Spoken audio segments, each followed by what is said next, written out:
നമ്മളെല്ലാവരും ഉറങ്ങാൻ ഇഷ്ടപ്പെടുന്നവരാണ്. ഒരു ദിവസം ഉറങ്ങിയില്ലെങ്കിൽ നമുക്ക് ക്ഷീണം തോന്നും. 2 ദിവസം ഉറങ്ങിയില്ലെങ്കിലോ നമ്മുടെ സമനില തെറ്റാൻ തുടങ്ങും. എന്നാൽ 30 ദിവസം? ഒരു മനുഷ്യനെ 30 ദിവസം തുടർച്ചയായി ഉറങ്ങാൻ സമ്മതിക്കാതിരുന്നാൽ എന്ത് സംഭവിക്കും? രണ്ടാം ലോക മഹായുദ്ധം കഴിഞ്ഞ കാലം. 1940-ലെ റഷ്യ. ലോകം മുഴുവൻ പേടിയോടെ നോക്കിക്കണ്ടിരുന്ന കാലം. അന്ന് റഷ്യയിലെ ഒരു രഹസ്യ ബങ്കറിനുള്ളിൽ മനുഷ്യ മനസാക്ഷിയെ പോലും അറിയിക്കുന്ന ഒരു പരീക്ഷണം നടന്നു. The Russian sleep experiment. 5 തടവുകാർ. അവർക്ക് നൽകിയ വാഗ്ദാനം സ്വാതന്ത്ര്യമായിരുന്നു. അതിനവർ ചെയ്യേണ്ടത് ഒറ്റ കാര്യം മാത്രം: 30 ദിവസം ഉറങ്ങാതെ ഒരു മുറിക്കുള്ളിൽ കഴിയുക. അതിനെ ശാസ്ത്രജ്ഞർ ഒരു പ്രത്യേകതരം ഗ്യാസ് ആ മുറിയിലേക്ക് തുറന്നുവിട്ടു. ആദ്യത്തെ 5 ദിവസം എല്ലാം ശാന്തമായിരുന്നു. പക്ഷെ പിന്നീട് നടന്നത് നരകതുല്യമായ കാര്യങ്ങളായിരുന്നു. അവർ സ്വന്തം ശരീരഭാഗങ്ങൾ കടിച്ചു പറിക്കാൻ തുടങ്ങി. അവർക്ക് ഉറക്കം ഒരു ശത്രുവായി മാറി. അവസാനം ആ മുറി തുറന്നപ്പോൾ പട്ടാളക്കാർ കണ്ട കാഴ്ച അതിഭയാനകമായിരുന്നു. ടോക്കി ത്രോണിക്സിൽ നമ്മൾ ഈ വിഷയത്തെക്കുറിച്ചാണ് സംസാരിക്കാൻ പോകുന്നത്. ഇതിനു പിന്നിലെ സത്യാവസ്ഥയും. എല്ലാവർക്കും വീഡിയോയിലേക്ക് സ്വാഗതം.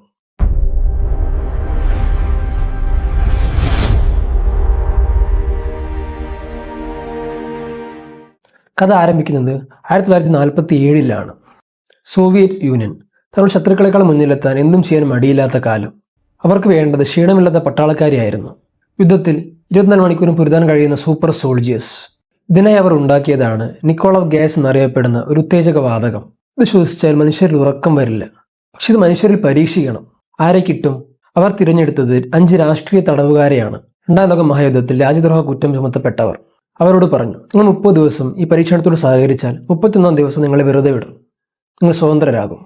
സ്വാതന്ത്ര്യം കൊതിച്ച് അവർ അതിന് സമ്മതിച്ചു.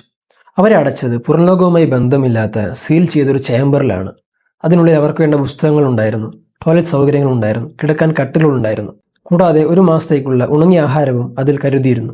അവരെ നിരീക്ഷിക്കാൻ ക്യാമറകളില്ലായിരുന്നു. പകരം മുറിയിൽ ഘടിപ്പിച്ച മൈക്രോഫോണുകളിലൂടെയും 5 ഇഞ്ച് കനമുള്ള ഗ്ലാസ് വിൻഡോയിലൂടെയും ശാസ്ത്രജ്ഞർ അവരെ നിരീക്ഷിച്ചു. ആദ്യത്തെ 3-4 ദിവസം വലിയ കുഴപ്പങ്ങളില്ലാതെ കടന്നുപോയി. അവർ തമ്മിൽ പരസ്പരം സംസാരിച്ചു. അവരുടെ പഴയ കാലത്തെക്കുറിച്ചും കുടുംബത്തെക്കുറിച്ചും യുദ്ധത്തെക്കുറിച്ചും ഒക്കെ അവർ സംസാരിച്ചു കൊണ്ടിരുന്നു. ആ ഗ്യാസ് അവരുടെ ശരീരത്തിൽ പ്രവർത്തിച്ചു തുടങ്ങി. ആർക്കും ഉറക്കം വരുന്നില്ല. എല്ലാവരും ഉഷാറാണ്. പക്ഷെ 5-ാം ദിവസം മുതൽ കാര്യങ്ങൾ മാറി തുടങ്ങി. അവരുടെ സംസാരത്തിന്റെ ടോൺ മാറി. ഇതുവരെ സന്തോഷം മാത്രം പങ്കിട്ടു വന്നവർ പതിയെ പരാതികൾ പറയാൻ തുടങ്ങി. അവർക്ക് സംഭവിച്ച ദുരന്തങ്ങൾക്ക് പരസ്പരം കുറ്റപ്പെടുത്താൻ തുടങ്ങി. പിന്നീട് അവർ സംസാരിക്കാതായി. ഓരോരുത്തരും മൈക്രോഫോണിന്റെ അടുത്ത് പോയി മറ്റുള്ളവരെ കുറിച്ച് സ്വകാര്യം പറയാൻ തുടങ്ങി. ശാസ്ത്രജ്ഞർ കരുതി ഇത് ഗ്യാസിന്റെ പാർശ്വഫലമാകുമെന്ന്. 9-ാം ദിവസം. അന്ന് ബങ്കറിനുള്ളിൽ സംഭവിച്ചത് ആർക്കും വിശ്വസിക്കാൻ കഴിഞ്ഞില്ല. തടവുകാരിൽ ഒരാൾ ഭ്രാന്തമായി ഓടാൻ തുടങ്ങി. അവൻ അലറി കരയുകയായിരുന്നു. തുടർച്ചയായി 3 മണിക്കൂർ അവൻ ആ മുറിക്കുള്ളിൽ ഓടി നടന്ന് തൊണ്ട പൊട്ടുന്ന ഉച്ചത്തിൽ അലറി വിളിച്ചു. 3 മണിക്കൂറിന് ശേഷം ശബ്ദം നിലച്ചു. ചെറിയ ശബ്ദം മാത്രം പുറത്തു വന്നു. ഡോക്ടർമാർ പറഞ്ഞു അയാളുടെ വോക്കൽ കോഡ് പൊട്ടിപ്പോയെന്ന്. അത്രയ്ക്ക് ശക്തിയിലാണ് അദ്ദേഹം കരഞ്ഞത്. പക്ഷെ ഇതിനേക്കാൾ ഭയപ്പെടുത്തുന്ന കാര്യം എന്താണെന്നോ? കൂടെയുള്ള മറ്റു 4 പേർ ഇത് ശ്രദ്ധിച്ചതേയില്ല. അവർ അവരുടെ പണി തുടർന്നുകൊണ്ടേയിരുന്നു. അവർ പുസ്തകത്തിൽ നിന്നും പേജുകൾ കീറിയെടുത്ത് മുറിയിലെ ഗ്ലാസ് ജനലുകളിൽ ഒട്ടിച്ചു വെച്ചു. സയന്റിസ്റ്റുകൾക്ക് ഉള്ളിൽ നടക്കുന്ന കാര്യങ്ങൾ കാണാൻ പറ്റാത്ത വിധം അവർ ഗ്ലാസുകൾ മറച്ചു. പിന്നീട് 3 ദിവസം ഫുൾ സൈലൻസ് ആയിരുന്നു. മൈക്രോഫോണിലൂടെ ഒരു ശബ്ദവും കേൾക്കുന്നില്ല. സയന്റിസ്റ്റുകൾ ഭയന്നുപോയി. ഉള്ളിലുള്ളവർ മരിച്ചോ? പക്ഷെ ഓക്സിജൻ മീറ്റർ കാണിക്കുന്നത് 5 പേരും ജീവനോടെ ഉണ്ട് എന്ന് തന്നെയാണ്. മാത്രമല്ല, കഠിനമായ വ്യായാമം ചെയ്യുന്ന ഒരാൾ ഉപയോഗിക്കുന്ന അത്രയും ഓക്സിജൻ അവർ വലിച്ചെടുക്കുന്നുണ്ട്. അതായത് അവർ ജീവനോടെ ഉണ്ട്. പക്ഷെ ഒരു അക്ഷരം മിണ്ടുന്നില്ല. 14-ാം ദിവസം സഹികെട്ട് സയനിസ്റ്റ് ഒരു തീരുമാനമെടുത്തു. അവർ സംസാരിക്കാൻ തീരുമാനിച്ചു. അവർ ഇന്റർകോം വഴി പറഞ്ഞു, ഞങ്ങൾ മൈക്രോഫോൺ ടെസ്റ്റ് ചെയ്യാൻ പോവുകയാണ്. എല്ലാവരും വാതിൽ നിന്നും മാറിക്കിടക്കുക. അനുസരിച്ചാൽ ഒരാളെ മോചിപ്പിക്കാം, അല്ലെങ്കിൽ വെടിവെക്കും. അവർ ഒരു മറുപടി പ്രതീക്ഷിച്ചു. കുറച്ചു നേരത്തെ സൈലൻസിന് ശേഷം ഉള്ളിൽ നിന്നും വിറയ്ക്കുന്ന എന്നാൽ ശാന്തമായ ഒരു ശബ്ദം വന്നു. ഞങ്ങൾക്കിനി സ്വാതന്ത്ര്യം വേണ്ട. 15-ാം ദിവസം അർദ്ധരാത്രി. പരീക്ഷണം നിർത്താൻ തീരുമാനിച്ചു. മുറിയിലെ സ്റ്റിമുലന്റ് ഗ്യാസ് മാറ്റി പകരം ശുദ്ധമായി അതിലേക്ക് കയറ്റി. അപ്പോൾ അതുവരെ മിണ്ടാതിരുന്ന തടവുകാർ ബഹളം വയ്ക്കാൻ തുടങ്ങി. ഗ്യാസ് തിരിച്ചു തരൂ, ഞങ്ങൾക്ക് ഗ്യാസ് വേണം എന്നവർ യാചിച്ചു. പട്ടാളക്കാർ വാതിൽ തുറന്ന് അകത്തേക്ക് കയറി.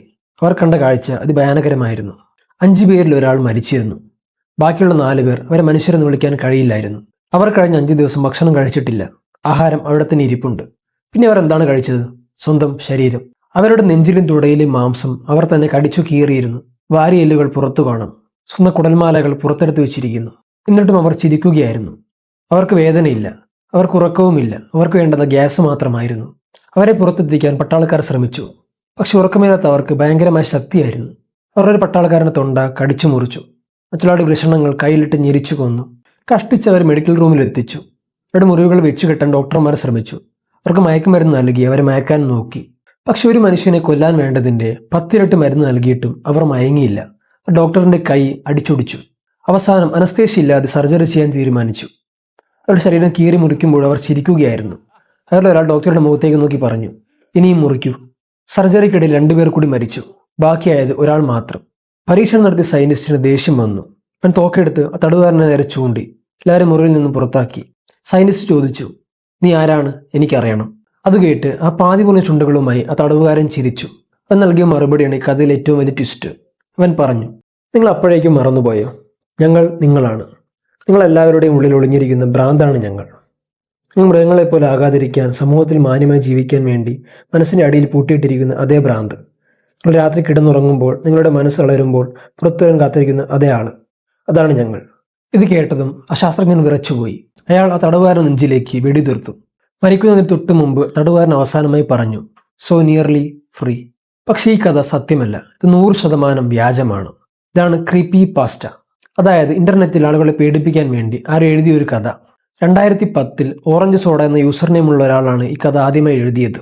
ഇതിന്റെ കൂടെ നമ്മൾ കാണാറുള്ള ബിയർ രൂപയുടെ ഫോട്ടോ ഇല്ലേ, അതൊരു സ്പാസം എന്ന പേരുള്ള ഒരു ഹലോവിൻ പാവയാണ്. പക്ഷേ ഈ കഥ നമ്മൾ ഇത്രയധികം പേടിപ്പിക്കാൻ കാരണം എന്താണ്? ഇതിലൽപ്പ ശാസ്ത്രമുള്ളത് കൊണ്ടാണ്. ശരിക്കും ഒരു മനുഷ്യൻ ഉറങ്ങാതിരുന്നാൽ എന്ത് സംഭവിക്കും? 1964 റാൻഡി ഗാർണർ എന്നൊരു വിദ്യാർത്ഥി ഒരു റെക്കോർഡിന് വേണ്ടി ഉറങ്ങാതിരുന്നു. 11 ദിവസവും 25 മിനിറ്റും അദ്ദേഹം ഉറങ്ങാതിരുന്നു. അവന് ഭ്രാന്ത് പിടിച്ചില്ല. പക്ഷെ അവന് കാര്യമായ ഹാലൂസിനേഷൻസ് ഉണ്ടായി. റോഡ് സൈനുകൾ അവനൊരു മനുഷ്യന്റെ രൂപമായി തോന്നി. ഫാറ്റൽ ഫെമീലിയൽ ഇൻസോംനിയ എന്നൊരു അപൂർവ രോഗമുണ്ട്. ഈ രോഗം വന്നാൽ മനുഷ്യർക്ക് ഉറങ്ങാൻ കഴിയില്ല. അങ്ങനെ 6 മാസം മുതൽ 30 മാസം വരെ ഉറങ്ങാതെ കിടന്ന് ഒടുവിൽ മരണം സംഭവിക്കും. അത് റഷ്യൻ കഥകളിൽ പറയുന്നത് പോലെ ആരും സോംബികളായി മാറില്ല. നമ്മെ പഠിപ്പിക്കുന്നത് ഒരൊറ്റ കാര്യമാണ്, മനുഷ്യന്റെ മനസ്സ് അതൊരു വലിയ അത്ഭുതമാണ്. അതിന് ഉറക്കം അത്യാവശ്യമാണ്. ഇത്തരം നിഗൂഢമായ വിഷയങ്ങളുമായി നമുക്ക് ഇനിയും കാണാം. അതുവരെയ്ക്കും it's me Abhay, signing of.